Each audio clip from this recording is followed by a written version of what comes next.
మోకాళ్ళు వేయాలి, ప్రార్థన చేయాలి, ఆయనకు అప్పచెప్పాలి, చింత తీసేయాలి. ఇక మరి ఏం చేయాలి? సంతోషంగా తిరగాలి.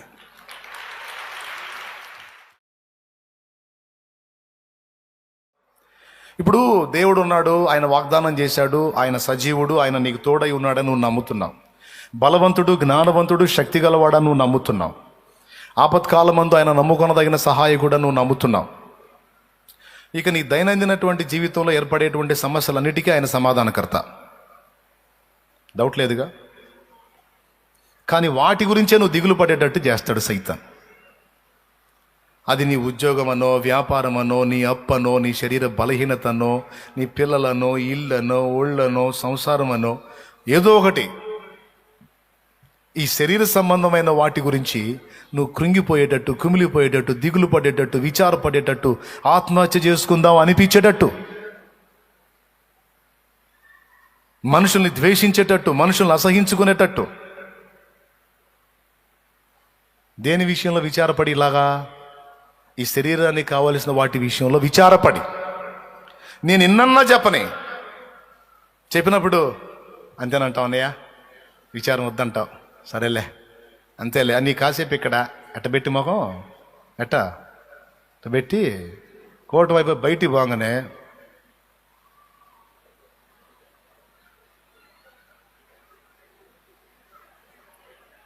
ఏ మొహం అట్టబెట్టావు ఎందుకంటే ఏందో అన్నయ్య సమస్యలు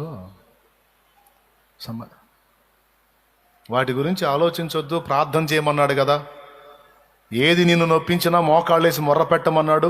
అది దేవునికి అప్పచెప్పి నువ్వైతే విశ్రాంతిలో ఉండమని చెప్పాడు కదా. నువ్వు నన్ను నమ్మితే నీకు ఆందోళన ఉండదని చెప్పాడు కదా. నమ్మితే నీవు భయపడవు అన్నాడు కదా. నువ్వు భయపడుతున్నావంటే ఇంకా నమ్మిక లేకున్నావు అన్నాడు కదా. ఈ మాటలను విన్నావంటే విన్నాలే, కానీ ఏందా ఏం జీవితాలో నాకు అర్థం కాదు, మెంట్లోళ్ళో మావులోళ్ళో నాకు అర్థం కాదు, ఎన్నిసార్లు చెప్పాలో అర్థం కాదు.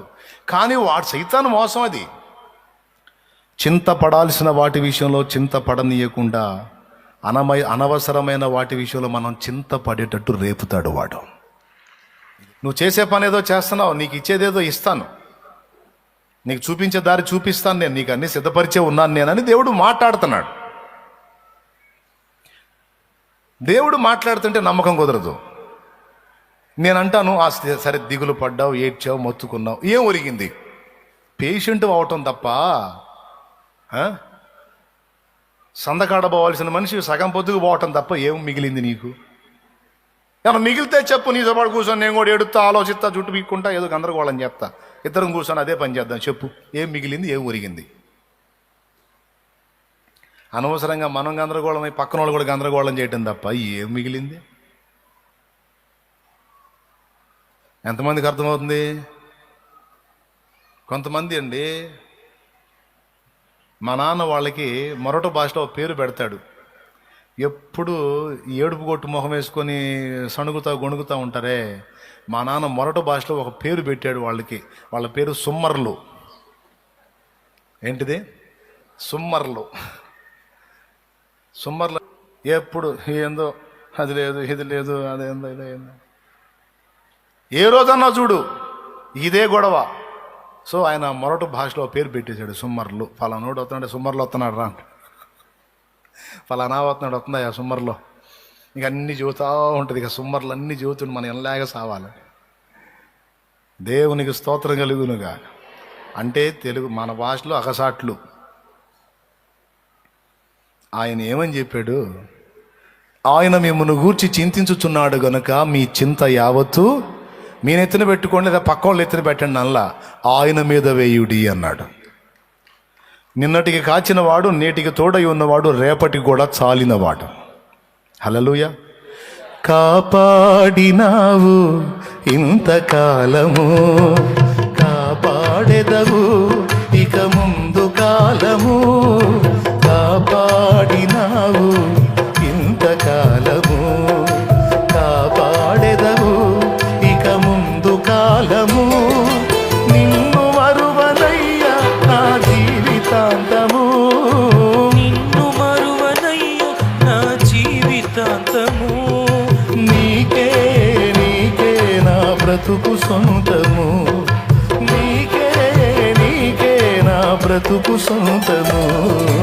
అందుకొనుము దేవా ఆరాధన, నా దీన స్తుతి నివేదన. అందుకొనుము దేవా ఆరాధన. దేవునికి మహిమ. ప్రతి చిన్నదానికి పెద్దదానికి కూర్చొని ఆ సుమ్మర్ల మొహం వేసుకొని కూర్చొని ఏడుతూ ఉంటే దేవుడు ఆనందించనా? నా కుమారి బహుగా దిగులు పడుచున్నది నా బిడ్డ అంటాడా? నా కుమారి అసలు ఎంత బాగా బాధపడుతుందో అంటాడా? పనికిమాలిందన్నా నీ విశ్వాసం ఎక్కడా అంటాడు. పనికిమాలినోడా నీ విశ్వాసం ఎక్కడా? నీవింకనూ నమ్మిక లేకున్నావా? నీవెందుకు భయపడుచున్నావు? నేను లేనా అంటే నేను ఉన్నాను, నేను ఆపత్కాలమందు సహాయకుండాని ఇంకనూ నా మీద నమ్మిక లేకున్నావు. నువ్వు ఎంతకాలం ఇట్లా? నువ్వు విశ్రాంతిలో ఉండు నాన్న, సంతోషంగా ఉండు, నేను చూసుకుంటాను, రిలాక్స్గా ఉండు, పేషెంట్ కాకని దేవుడు చెబుతుంటే అంతేనంటావా యేసయ్య? అంతేలే అని ఇక్కడ నుంచి బయటికి పోగానే మళ్ళా ఆ దించిన సరుకంతా నెత్తినేసుకొని తిరుగుతుంటాను. ఏం జీవితాల్లో ఏమో నాకు అర్థం కాదు. కొంతమంది నీకేం బాగానే ఉంది, మా బాధలు ఏం తెలుసు నీకు? నీకేం బ్రహ్మాండంగా తిరుగుతున్నావు కారు వేసుకొని, నల్ల కారు ఒకటి వేసుకొని. అది కూడా నీ బోటోళ్ళు ఇచ్చిందే, స్తోత్రం. నాకు చింత లేదా? నాకు అప్పులు లేవా? ఒక్కళ్ళ దగ్గరే 15 లక్షలు చేశా, ఇంకొకళ్ళ దగ్గర 8 లక్షలు చేశా. లక్షలే, మీ ఇంకా వేలు ఉండొచ్చు, 7 లక్షల అప్పు, స్తోత్రం. అయినా చూడు, నేనేం దిగులు పడి ముసుకేసుకొని కుంగిపోయి ఎట్ట చేయాలో అని నేను వేసుకోవట్లేదుగా. మీకన్నా ఇంకేదైనా ఆధారాలు ఉన్నాయి? ఆస్తులు పాస్తులను నేను అమ్మివైనం చేయడానికి ఎడేం లేవు, స్తోత్రం. కానీ ధైర్యం, కానీ ఆదరణ, కానీ ఆనందం ఆయనున్నాడు. నాకేమి కొదువా నాదుడుండా, ఇక నాకేమి కొదువా నాదుడుండా. శ్రీకరుండగు దేవుడే నా శ్రేష్ఠ పాలకుడు, నా ఏక రక్షకుడు. శ్రీకరుండగు దేవుడే నా శ్రేష్ఠ పాలకుడు, నా ఏక రక్షకుడు. కనుక నాకేమి కొదువా, ఇక నాకేమి కొదువా. దేవునికి మహిమ కలుగును గాక. అనవసరపు చింతలతో మనల్ని కృంగదీస్తాడు. వాటిని మనం లక్ష్య పెట్టకూడదు. వాటి విషయంలో కలత చెందినా కలవరపడినా మనం అవిశ్వాసులతో సమానం. కానీ ఏం చేద్దాం, వాడు అయ్యే తీసుకొస్తుంటాడు. ఇవన్నీ లేని వాళ్ళకి ఇళ్లలో తగాదాలు తీసుకొస్తుంటాడు వాడు. ఒక అత్తగారు కూర్చొని ఏడుతుంటుంది, ఎప్పుడన్నా చూడు ఏడుతూనే ఉంటుంది. ఏందమ్మా కోడలయ్యా, కోడలా, షోరే నాయన ముసలమ్మ కోడలా అయిందంట, టార్చర్ చేస్తుంది. అయ్యో టార్చర్. నువ్వెంతకాలం ఉంటావు, నీ కోడలు ఎంతకాలం ఉంటుంది? ఆమె బాధ పెడితే ప్రార్థన చేయి, దేవునికి అప్పచెప్పు, నవ్వుతా తిరుగు, దేవునికి స్తోత్రం. అసలు ఏడిపించే వాళ్ళని ఏడిపించే పద్ధతి తెలుసా? వాళ్ళు మనల్ని ఏడిపించాలని తిప్పలు పడుతుంటే మనం ఇంకా ఎక్కువ నవ్వుతా తిరగాలి. అంతకు మించిన టార్చర్ ఉండదు ఇంకొకటి. ఇంకా ఏడిసిద్దేమో, నేను ఇన్ని పనులు చేస్తుంటే ఇంకా తిగిలిస్తా తిరుగుతుంది ఏందిరా అని మెంటలు ఎక్కాలి వాళ్ళకి. వీడు ఇంకా ఏడుస్తాడు, ఇంకా ఆనందంగా తిరుగుతాడు ఏందిరా వీడు. నీ చెప్పే ఒట్టి మాటగా నిజమే, దేవుణ్ణి బట్టి. నీ స్థితి చూసి నవ్విన వాడే సిగ్గుపడి దినమొచ్చేనులే. స్థితి చూచి నవ్విన వారే సిగ్గుపడి దినమొచ్చేనులే. విడుదల సమీపించెను, నీకు వెలుగు ఉదయించు. స్తోత్రం. పాడదాం ఇంకా ఆగదు, ఆవేశం ఆగదు, పాడదాం. ఈ ఇంట్లో గొడవలు లేవంటే ఈ పక్కింటి వాళ్ళ గొడవ ఒకటి. వాళ్ళకి ఏదైనా ఆ వస్తువులు ఈ వస్తువులు ఆ? వచ్చింది ఒక్కొక్క ఆమె తపన. వదినా తెలుసా, ఆ మూల పక్క ఇల్లున్నే కొన్నాం, మీ అన్నయ్య కొన్నాడు, 75 లక్షలు అయింది. అదినే కొన్నదానివి ఇంకొక స్టేర్ వేసుకొని ఊరేగా అక్కడ కొంపలమ్మిడి తిరిగి సాటింపెందుకు? పక్కన వాళ్ళకి మనశ్శాంతి లేకుండా చేయటానికి. ఇట్లాంటి వాళ్ళు ఉంటారు. వాళ్ళు చెప్పగానే లచ్చలు లచ్చలు పెట్టుకుంటున్నారు ఎక్కడెక్కడ వాళ్ళు. వీడి దినం చెయ్య ఎవరు దినం చేసేది ఎమ్మటి దినం వలతి మీద ఒక్క షెడ్ అని, రేగుల షెడ్ అన్న వేద్దాం పైన అంటే ఇంతవరకు దిక్కులేదు అని ముఖం ఇంత ముఖాన్ని. వాళ్ళకి మనశ్శాంతి ఉండదు, పక్క వాళ్ళు. మన కొంతమంది ఇల్లు చూపించి మనశ్శాంతి పాడు, కొంతమంది బంగారం చూపించి, కొంతమంది ఫ్లాట్ కొన్నామని చెప్పి, కొంతమంది గోల్డ్ మెడలో వేసుకొని తిరుగుతూ ఉంటారు. కొన్నది కొన్నట్టు ఊరుకోదు, 10 కొంపలు తిరిగి తగాదలు పెట్టింది ఆగా మనశ్శాంతి ఉండదు ఒక్కొక్క ఆమెకి. చూసావదనా ఇన్ని సవర్లు అయింది, అన్ని సవర్లు అయింది, ఇన్ని తులాలు అయింది, అన్ని తులాలు అయిందని చెబుతా తిరుగుతూ ఉంటారు. దేవుని బిడ్డలారా మీరు చెప్పాలి, ఏం చెప్పాలి తెలుసా? ఒకవేళ మీరు ఇద్దరు కలిసి, విశ్వాసులు ఇద్దరు కలిసి మాట్లాడుకుంటున్నప్పుడు ఆ మనిషి వచ్చి గోల్డ్ చూపించింది అనుకో, మీరు ఒకరికి ఒకళ్ళు చూసి ఏమనుకోవాలంటే డాంబరం అనగా తారు. హైవే రోడ్డు మీద ఏముంటుందండి? తెలంగాణలో డాంబర్ అంటారు. మరి అంతే కదండి. ఇప్పుడు ఎన్ని సవర్లు వేసుకొని, ఎన్ని తులాలు వేసుకొని, ఎన్ని కిలోలు వేసుకున్నా కూడా ఈ గోల్డ్ అంతా రేపు మన కాళ్ళ కింద ఉంటుందని చెప్పాడు కదా వాక్యంలో. స్తోత్రం. సూర్యుడు లేని, కడలి లేని, కడగండ్లు లేని, కల్లోల స్థితిగతులు దరికే రాని, కడలి లేని, కడగండ్లు లేని, కల్లోల స్థితిగతులు దరికే రాని, సువర్ణ వీధులలో నడిపించెదవా నా యేసయ్యా, సువర్ణ వీధులలో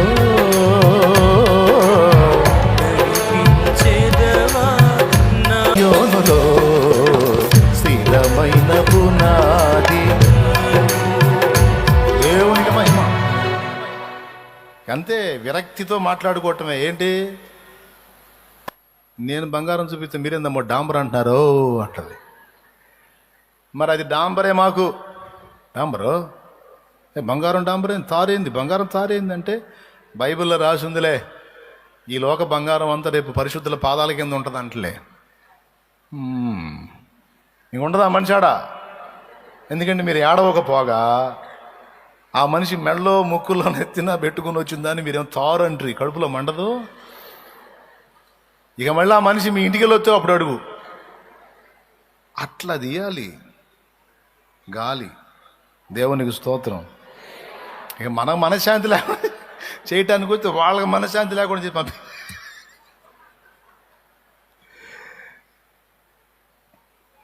మొత్తం 2 స్టేర్లు ఏమో మామూలు బిల్డింగు, పైన ఒకటేమో మామూలు షెడ్ వేసి ఉంది. మొత్తం 3 తీసుకున్నాం. 3 కొన్నా 30 కొన్నా సత్యం లోపల ఉంచరుగా వదిన. టెంట్ వేసి బయటికి లాగుతారు, కాళ్ళు బట్టి ఏముంది. సత్తే శుభమాంటి ఇల్లు కొనుక్కున్నానని చెప్పి సావంటావు ఏందమ్మో, నీకు మళ్ళీ కనపడదు. స్తోత్రం, హల్లెలూయా. లోపలంతా కిచెన్ కానీ వాష్రూమ్స్ కానీ అంతా ఫారెన్ పొజిషన్లో కట్టేసామంటే, ఏ ఫారెన్ పొజిషన్లో కట్టినా కూడా పోయి చేసేది ఏందమ్మా? బాత్రూంలో పోయి చేసేది ఏందమ్మా?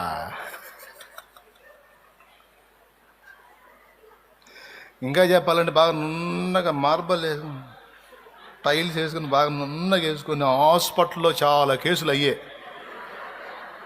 ఏం కేసులో తెలుసా? ఇక్కడికిక్కడికి ఇరిగి కాళ్ళు లాగి బరువేసి కట్టి, ఏం కేసులు తెలుసు? మొత్తం బాత్రూంలో జారిపడ్డ కేసులే.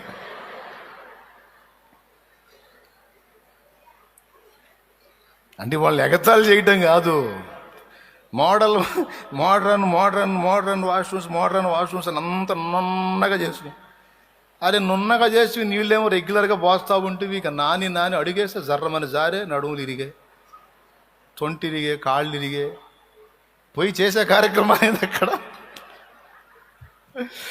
కాబట్టి ప్రియులారా, అనవసరమైన వాటి గురించి అతిశయపడటం, అనవసరమైనవి లేవని చింతపడటం తీసి పక్కనేయాలా. అవన్నీ నీకు ఎప్పుడు, ఒకవేళ మీకు మంచి బిల్డింగ్ ఇచ్చినా కూడా వాష్రూమ్స్లో మాత్రం ఫినిషింగ్ టైల్స్ వేసుకున్నారా నేను గ్యారెంటీ ఇస్తా. ఏ నాటికైనా నువ్వు హాస్పిటల్లో ఒక కాలు తాడేసిలా కట్టించుకోకపోతే అప్పుడు అడుగు, కన్ఫామ్. ఎందుకంటే ఖచ్చితంగా ఇరిగి పడతావు, అనుమానం లేదు అందులో. వద్దు, కాస్త రఫ్ టైల్స్ వేసుకోండి. దేవుని పిల్లలుగా మీకు జాగ్రత్త చెబుతున్నాను అన్నమాట. స్తోత్రం చెప్పండి అందరూ లైన్లో ఉన్నారా? అనవసరమైన వాటి గురించి కలత. నీకు ఇవ్వాలని తెలియదు, నిన్ను పుట్టించినోడికి. నీ పిల్లలకి పెళ్లి చేయాలని తెలియదు, నీకంత నిలవరమైన నివాసం ఇవ్వాలని తెలీదు, నీ జానడి పొట్టకు అంత అన్నం పెట్టాలని తెలీదు, నీ దేహపు సిగ్గు కప్పటానికి అంత వస్త్రం ఇవ్వాలని తెలీదు. ఆదాము హవ్వల సిగ్గు కప్పటానికి ఒక జంతువుని బలి చేసి దాని చర్మం ఒలిచి చొక్కాయలు గుట్టించిన దేవుడు ప్రభు అయిన క్రీస్తు తను తానే ఆహుతించుకొని తానే మహిమ వస్త్రమై మనల్ని కప్పుకున్నాడు. మర్చిపోయావు ఆ సంగతి? నీకు నీ పిల్లలకు దేహపు సిగ్గు కప్పటానికి అంత వస్త్రం ఇవ్వడో? ఈడ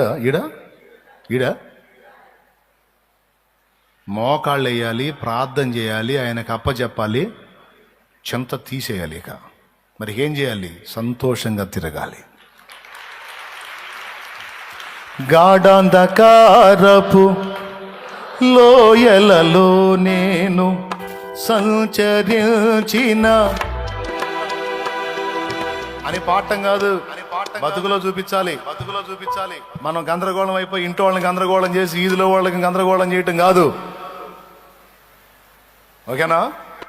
రైట్. ఇవన్నీ వాడు తీసుకొచ్చి పెడతాడు. నువ్వు ఆత్మ సంబంధమైన సంగతులు ఆలోచించకుండా విను. ఆత్మ సంబంధమైన సంగతులు ఆలోచించకుండా ఈ శరీర సంబంధమైన వాటిని తెచ్చి వాడు నీ మైండ్ని డిస్టర్బ్ చేస్తాడు. తెలివిగలవాడివైతే ఇక వాటి గురించి చింతించటం వదిలే. నీకెప్పుడు ఏది అందాలో నా తండ్రి చూసుకుంటాడు, ఆయన ఇస్తాడు. లేదు దిగులు పడి కూర్చొని ఏడిస్తే ఏదన్నా వర్కౌట్ అయితే అంటే నేను కూడా వస్తా. ఫోన్ చేయి, నేను వచ్చి కూర్చొని ఇద్దరం కలిసి ఏడుద్దాం. ఆసుపత్రికి పోవటందా పేరు మిగలదాం, మా ఇంట్లో చెడిపోయి. కాబట్టి అనవసరం. నువ్వు ఆత్మ సంబంధమైన విషయాల విలువలు గుర్తించకుండా ఇలాంటివన్నీ తీసుకొచ్చి నీ మైండ్ని డిస్టర్బ్ చేస్తాడు. నువ్వు శరీరానుసారంగా ఆలోచించడానికి ఆలోచించొద్దు. అట్లా యేసుప్రభు నెరగనోడు చేస్తాడా పని నువ్వు చేయకూడదు. మత్తయి సువార్త 6లో చెప్పాడు, అన్యజనులు వీటన్నిటి విషయమై విచారింతురు, మీరైతే ఆయన నీతిని రాజ్యమును మొదట వెదకండి, పిదప మీకు అన్నీ అనుగ్రహించబడతాయన్న.